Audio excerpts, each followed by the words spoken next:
교독하기 원하는 말씀은요. 고린도전서 15장 1절로 15절까지의 말씀입니다. 고린도전서 15장 1절로 11절까지의 말씀입니다. 저와 한 절씩 교독하시겠습니다. 형제들아, 내가 너희에게 전한 복음을 너희에게 알게 하노니 이는 너희가 받은 것이요 또 그 가운데 선 것이라.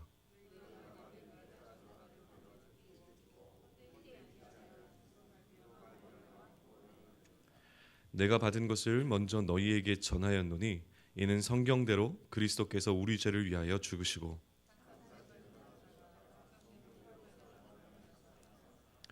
게바에게 보이시고 후에 12 제자에게와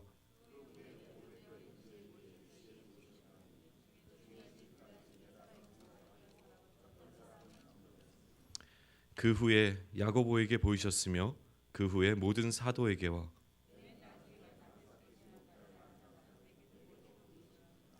나는 사도 중에 가장 작은 자라. 나는 하나님의 교회를 박해하였으므로 사도라 칭함받기를 감당치 못할 자니라.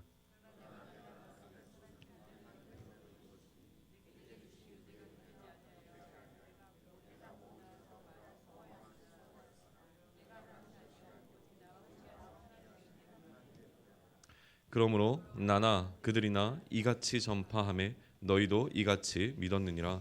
아멘. 하나님의 말씀입니다. 저는요 라면을 굉장히 좋아합니다. 그런데 저에게는요 또 조각 개념이라고 하는 개념이 없습니다. 무슨 얘기냐면 과자 한 봉지를 뜯으면 중간에 먹다가 접어두는 법이 없습니다. 한번 뜯으면 끝까지 다 먹어야 적성에 풀립니다. 그러기에 케이크를 한번 먹기 시작하면 케이크 한 판을 다 먹어야 합니다. 또 피자를 한번 먹기 시작하면 피자 한 판을 다 먹어야 속이 후련합니다. 살이 찌는 이유가 있겠죠. 근데 제가 맨 처음에 라면을 좋아한다고 말씀을 드렸습니다. 그렇기 때문에 30개들이 라면 한 박스를 사면 30개를 한꺼번에 끓여서 먹어야 합니다. 케이크 이야기를 하고 피자를 얘기했을 때는 저 목사가 저 정도는 할 수 있겠다는 마음이 드시더니 제가 라면 30개 이야기를 하시니까 이 불신의 눈빛들이 가득합니다. 왜냐하면 그렇게 라면 30개를 한꺼번에 끓여서 먹는 사람을 본 적이 없기 때문에 그렇습니다. 부활이라고 하는 것도 어쩌면 이런 개념인 것 같습니다. 부활이 어떤 것인지는 이해가 되어집니다. 죽은 자가 살아나는 것입니다. 그러나 우리는 단 한 번도 부활이라고 한 것을 본 적이 없기에 어쩌면 30개를 먹는 라면이라고 하는 것과 마찬가지로 부활이라고 하는 것을 믿기는 굉장히 어려운 것 같습니다. 다시 사는 것이 어떤 것인지는 알지만 실제로 이것을 내가 받아들인다는 것은 굉장히 어려운 일입니다. 우리의 믿음이라고 하는 것이요 얼마나 연약한지 사실은 우리가 이미 한번 경험한 것을 출발하는 믿음들이 대부분입니다. 예를 들면 이렇습니다. 한번 본 적이 있으니까 이번에도 되겠지라고 하는 믿음입니다. 한번 들은 적이 있으니까 이번에도 그렇게 되겠지라고 하는 믿음을 갖는 것은 쉽습니다. 한번 내가 경험해 보았으니 이번에도 되겠지라고 하는 믿음을 갖는 것은 그렇게 어려운 일이 아니라고 하는 것입니다. 그러나 듣도 보도 못한 일입니다. 한 번도 경험하지 못하였고 내가 간접적으로도 경험하지 못한 이 시대를 살아가면서 경험하지 못했던 그 이야기가 바로 부활이라고 하는 사실입니다. 그러면 우리는 이렇게 본 적도 없고 들은 적도 없고 우리가 경험한 적도 없는 부활을 어떻게 믿을 수 있을까요? 이론적으로만 알았던 것, 머리로만 이해되어지는 것이 진짜가 되는 것을 요구하기 시작합니다. 우리가 믿기 위해서 어쩌면 확실한 증거, 또 증명되는 것을 요구하는 경우가 많습니다. 그런데 증명이 되어지고 나면 사실은 그것은 믿음이라고 부르기는 어렵습니다. 이미 증명된 것이기 때문에 그렇습니다. 뭔가 우리가 이야기를 할 때 증명이 되어지지 않는 것들은 반드시 있습니다. 예를 들면 교통사고 같은 것들을 좀 예로 한번 들어볼까요? 교통사고가 났는데 어떻게 교통사고가 났는지에 대해서 제가 이야기하는 것을 증명하기 위하여서 다시 똑같이 같은 교통사고를 일으킬 수는 없다라고 하는 것이죠. 그러면 요구되어지는 게 두 개 있습니다. 두 개가 무엇이냐면 증인과 증거라고 하는 겁니다. 그래서 이 목격자의 진술 혹은 교통사고가 나와 있는 그 사건의 현장을 바라보고 증거가 말한다고 하죠. 증거가 이야기하는 그 진술을 토대로 해서 이 사고를 증명해 나갈 것입니다. 다시 한번 라면 한 박스 이야기로 돌아가겠습니다. 믿지 못하시겠지만 제 막내 아들이 와서 얘기합니다. 제가 봤는데요. 우리 아빠 진짜 라면 30개 먹어요. 믿음이 가십니까? 조금 안 믿어지시죠, 여전히. 그러면 조금 더 큰 제 큰아들이 와서 얘기합니다. 저도 봤는데요. 저희 아빠는 30개 먹어요. 좀 믿음이 가십니까? 아직까지 좀 그렇습니다. 그런데 저희 교구에 있는 순장님들께서 한 분씩 오시더니 말씀하십니다. 다랑 예배 때 봤더니 저 목사가 정말 먹을 것 같습니다. 한 분씩 증거를 하기 시작하십니다. 한 20-30명 정도 증거를 하셨습니다. 그래도 약간 마음이 이렇게 시원치가 않습니다. 믿음이 가지 않습니다. 그래서 이제 제가 모든 교회 목회자들을 동원했습니다. 한 분씩 나와서 제가 봤는데 박 목사님은 라면을 30개 먹을 수 있는 분입니다라고 증거하기 시작합니다. 좀 믿음이 가십니까? 여전히 안 가십니까? 여기 계신 모든 분들이 증거하기 시작하셨습니다. 한 몇 분 정도 계실까요? 한 100여 분 계실까요? 100여 분 정도 되시는 분들이 제가 라면 30개를 먹는다고 증거하기 시작하면 믿음이 좀 가십니까? 그러면 100여 명의 5배인 한 500명 정도가 내가 직접 보았다라고 얘기하면 어떠시겠어요? 그러면 믿어야 할 것입니다. 지금 사도 바울의 이 논리는요. 이러한 논리를 따르고 있습니다. 15장을 시작하면서 사도 바울이 15장 내내 이야기할 것은 무엇이냐면 바로 이 믿기지 않는 부활이라고 하는 것입니다. 고린도 교회 안에서는요. 부활을 부정하는 그리스도인들이 있었습니다. 믿을 수가 없는 것이었죠. 따라서 바울은 이제 15장에서 복음에 있어서 부활이 얼마나 중요한지 또 부활을 통하여서 복음이 어떻게 의미가 있어지는지에 관한 내용을 설명해 나갈 테인데 제일 지금 오늘 1절부터 11절까지 읽은 내용은 무엇이냐면 이러한 부활에 관한 서론에 해당하는 파트입니다. 그래서 이 서론부에서 바울은 우선 무엇을 하냐면 예수 그리스도의 부활이 얼마나 확실한 사실인지에 관한 것을 설명하면서 이제 그 서론을 부활에 관한 논의를 시작하고 있는 겁니다. 부활이 어떻게 확실한 사실인지를 증명하기 위해서 바울은 두 가지를 전하고 있습니다. 첫 번째는 무엇이냐면요. 이것이 성경대로 되어진 것이다 라고 하는 것입니다. 1절부터 11절까지를 살펴보시면 성경대로라고 하는 말이 등장하게 되어집니다. 뜬금없는 이야기가 아니라는 것이죠. 예수 그리스도가 오시기 전에 이 부활이라고 하는 것은 어쩌면 그냥 우리가 믿어야 하는 믿음의 문제일 수 있었을 것입니다. 그러나 모든 것은 예언으로 될 것이다 라고 하는 약속이었지만 이제 예수님께서 오심으로 말미암아 그 성경에 예언되었던 모든 것들이 어떻게 성취가 되어진 것이고 그 성취되는 것들 가운데 한 가지가 무엇이었냐면 바로 십자가에 달려 죽으셨던 예수님께서 3일 만에 부활하시는 사건이었던 것입니다. 이것을 성경은 이미 예언했고 예수님께서는 그것을 증명해 내신 것입니다. 그것을 성취하신 것이죠. 그리고 이것을 가장 잘 강조하고 있는 성경이 마태복음이라고 하는 성경입니다. 마태복음은 구약에서 어떻게 예수 그리스도에 관해서 예언하였는지에 관한 부분, 또 이 예언들이 어떻게 예수 그리스도를 통하여서 성취가 되어지고 있는지에 관한 기록을 담아놓은 것이 바로 마태복음이기 때문에 그렇습니다. 너무나 감사하게도요. 올해 마지막 부분에 아마 우리는 마태복음을 묵상하게 될 것 같습니다. 그때 한번 다시금 이 부분을 기억하시면서 한번 살펴보시면 좋을 것 같습니다. 어떻게 마태는 구약에 예언되어 있는 예수님께서 신약 마태가 기록하는 그때의 모든 것을 다 이루셨는지를 설명하고 있는지를 한번 집중해 보시면 좋을 것 같습니다. 자, 지금 바울이 제시하는 것도 이 마태와 마찬가지로 성경대로 예수님께서 부활하셨다라고 하는 것이 첫 번째입니다. 두 번째는 무엇이냐? 부활하신 예수님을 만난 500여 명의 증인들을 이야기하는 것입니다. 그리고 그 중에 일부는 여전히 살아있다라고 하는 것을 이야기합니다. 무슨 얘기냐면 너희들이 만나고자만 하면 이 500여 명 되는 그 증인들 여전히 살아서 예수님의 부활하신 예수님을 만나 예수님의 부활을 증거할 수 있는 증인들을 충분히 만날 수 있다라고 하는 것을 이 고린도 교회 교인들에게 증거하고 있는 것입니다. 그리고 이러한 허다한 증인들, 500여 명이 넘는 이 허다한 증인들 가운데 가장 마지막 증인이 누구냐면 바로 바울 자신이라고 이야기를 하는 겁니다. 그리고 내가 그러한 예수 그리스도의 부활에 대한, 부활하신 예수님을 만난 자로서 예수 그리스도의 부활에 대한 증인이기 때문에 이제 내가 부활하신 예수님을 만나고 나서 나에게 일어난 변화가 무엇인지를 너희에게 설명해 준다라고 하면서 설명하는 것이 그 다음부터의 내용입니다. 바울은요, 이 부활하신 예수님을 만나서 부활이 진짜라고 하는 것을 증거한 것뿐만 아니라 이 부활하신 예수님을 만나서 자기에게 일어난 굉장히 혁명적인 레디컬한 그런 변화가 무엇인지에 대해서 설명해 나가고 있다고 하는 것이죠. 그것은요, 상상도 할 수 없었던 일이었습니다. 실제로 보게 되면요, 제자들도 예수님과 몇 년 동안 같이 생활을 했습니까? 3년이라는 긴 생활 동안 생활하는 가운데 이 예수님이 부활하실 것이라고 하는 것, 예수님의 죽으심과 부활하심을 온전하게 이해하지 못했습니다. 제자들이 이렇게 예수님의 죽으심과 부활하심을 온전하게 이해하지 못했다라고 하는 것을 가장 잘 증거해 주는 성경이 어디냐면 마가복음이에요.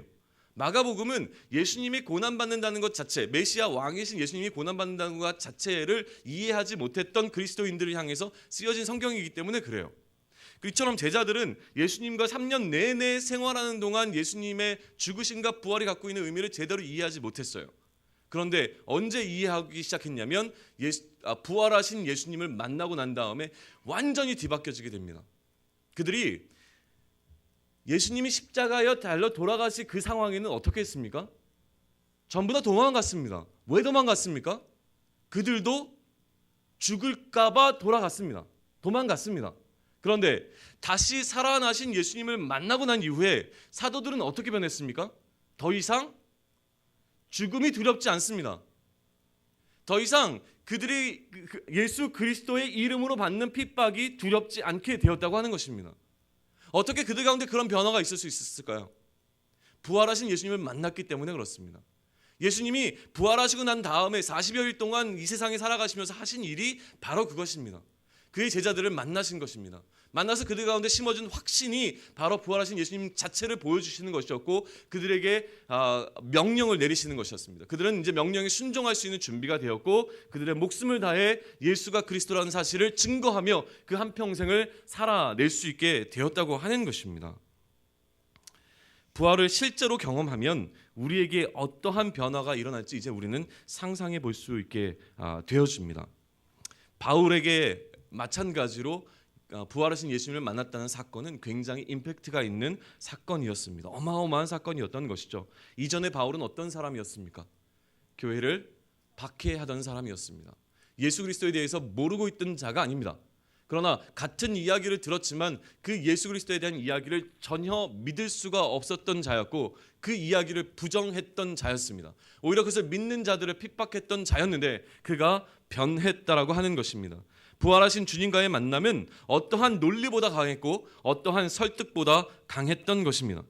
그렇게 바울은 자신이 지금 자신이 된 것을 은혜라고 표현하고 있습니다. 도저히 이전에는 이해할 수 없었던 그것이 예수 그리스도, 부활하신 예수 그리스도를 만나고 난 이후에 완전히 변화된 것을 경험하고 난 이후에 이것이 은혜가 아니면, 왜냐하면 예수님께서 나를 만나주지 아니하셨으면 나는 이와 같은 은혜를 누릴 수 없는 자가 되었다는 것을 알기에 그는 은혜라고 고백하고 있다고 하는 사실입니다. 그리고 그는 이 은혜에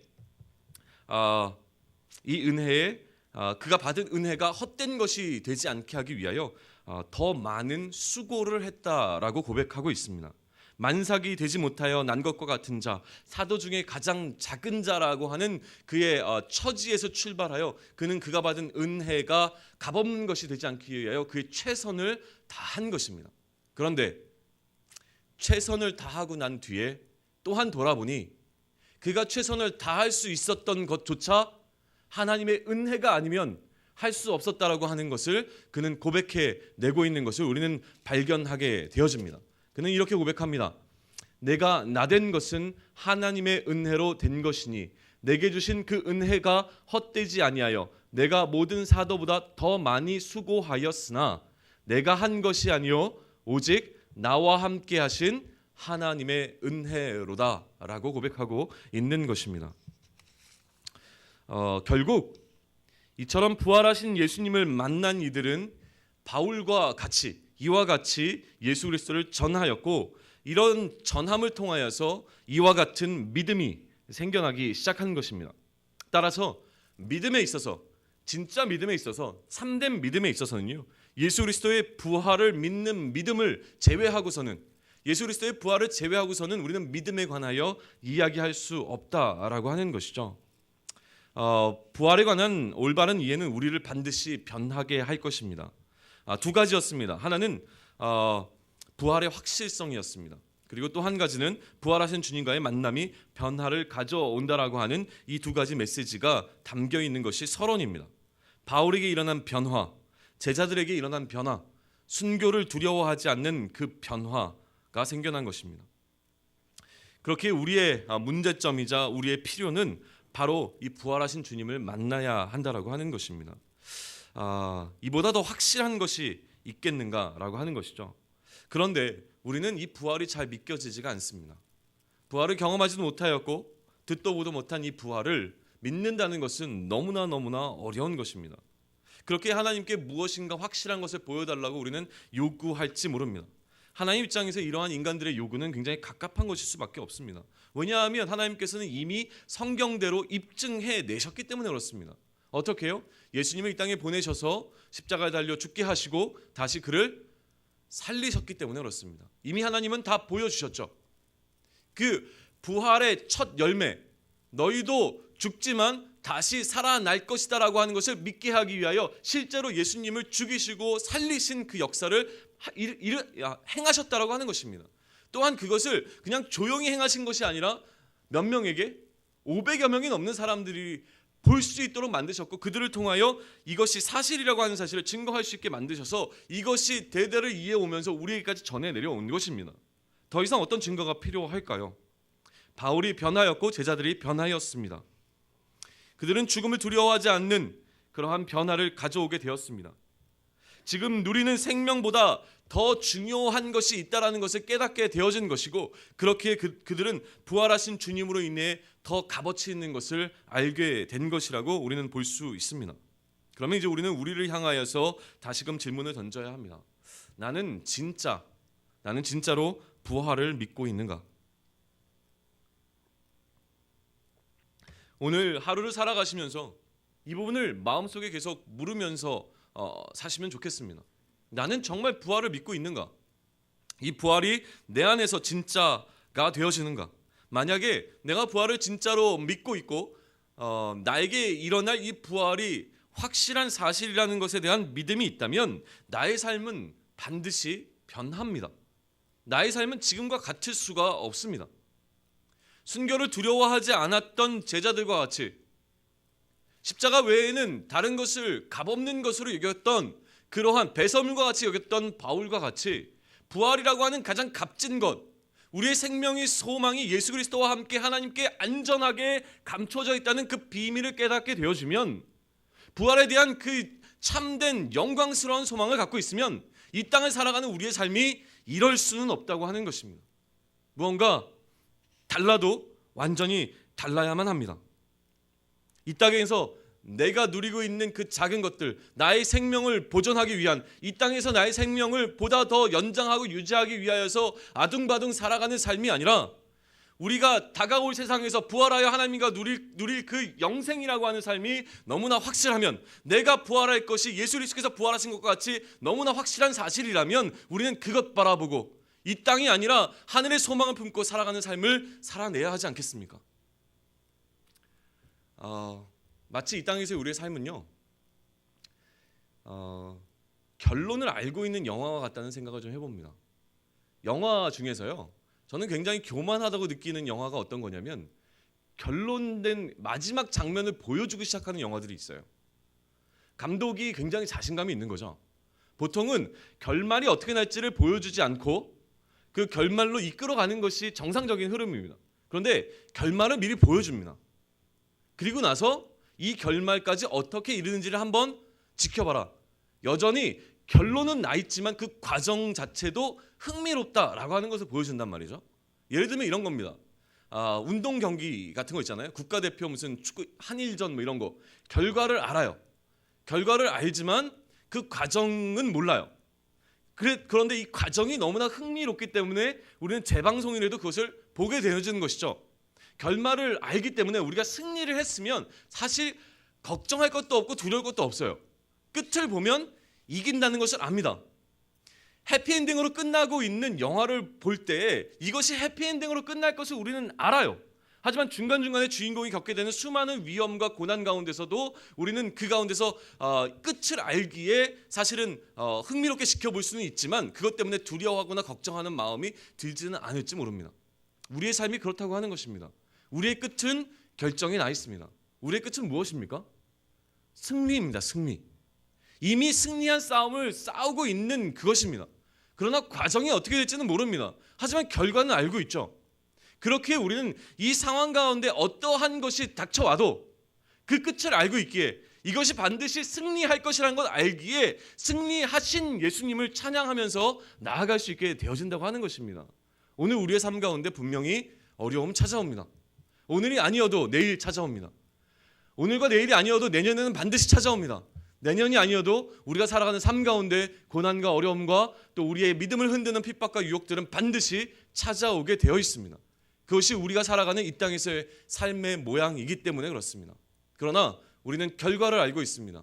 우리는 부활하신 예수 그리스도께서 증거하신 다시 살아나는 것이 무엇인지에 대한 확신 가운데 거하고 있기 때문에 우리는 그 예수님께서 우리의 첫 열매가 되어주셔서 우리도 또한 예수 그리스도와 함께 부활할 것이 너무나 확실하기 때문에 이 땅 살아가면서 우리가 겪게 되는 모든 상황 가운데 담대함으로 그것을 견디어낼 수 있다라고 하는 것입니다.